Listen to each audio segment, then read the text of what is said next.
To talk more about the wildfires and the people who are impacted, more importantly, we're bringing in Roswell City Councilor Juliana Halverson, who is working to help the wildfire victims.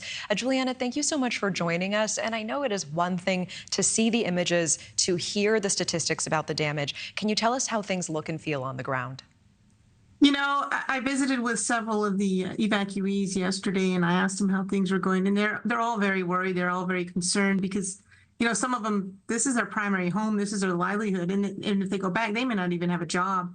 But they've all been so upbeat and so appreciative of all the help. We haven't had any issues. They've just everyone's been wonderful, and the entire state of New Mexico has been, trying to help them. And I think that helps a lot to have so much support from, the entire community. Yeah, tell me more about what this community is like that's being impacted right now. Is it rural? Is it mostly farms? What are we seeing out here?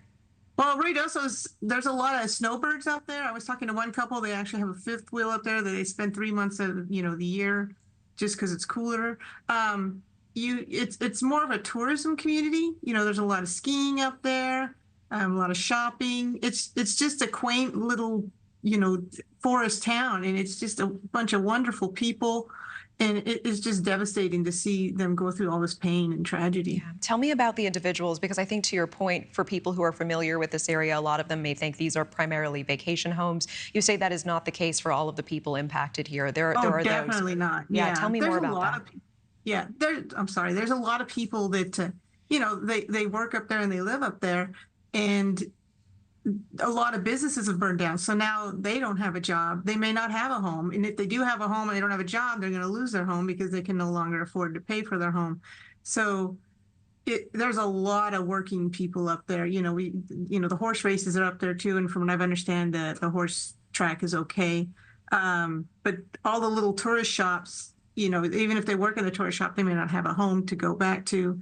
So they may not be able to go back to work. It's just, it's like a snowball effect that it's so many problems up there that, and I'm sorry, I'm at a loss for words because it's really sad to see these people and to talk to them. And especially I feel for them. They don't know what the outcome is at this point. And I don't know that if they know when they're going to see the outcome of this point at this point. What is the emotional toll that you've seen these fires have been taking on the victims in this community?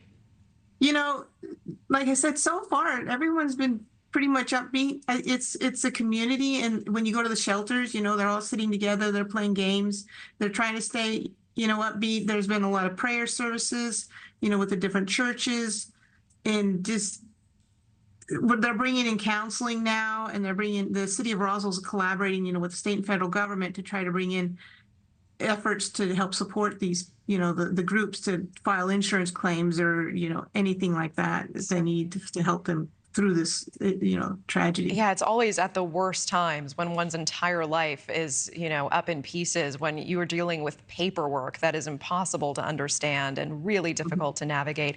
What are you doing to help these wildfire victims, and how can viewers at home help?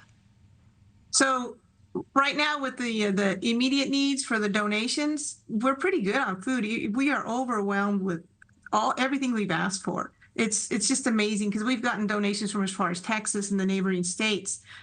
Even more, they had a big fire up there in northern New Mexico about 2 years ago, and those people know exactly what the people from Ruidoso are going through. And they brought an entire trailer load full of donated items. Right now, so the New Mexico voluntary organizations active in disaster have come through, and they are organizing with the Roswell Salvation Army the donations through the Army National Guard Armory. And what they recommended yesterday is people send either monetary donations, and there's several places, I can't list them all, who are taking monetary donations. But right now I would recommend the Roswell Salvation Army, because they are the ones that are actually handling the effort here on the ground. But gift cards too. People, it's one thing to go to a shelter and pick clothes out, because a lot of these people did just left their home without anything, and they have nothing except, their car. So if you can give gift cards where they can go buy the items they need, that's the top priority right now. Understood. Juliana Halverson, I appreciate your time today. Thank you so much. Thank you for watching. Go to newsnationnow.com to find News Nation on your television provider. And don't forget to click the red subscribe button below to get more of News Nation's fact-driven, unbiased coverage.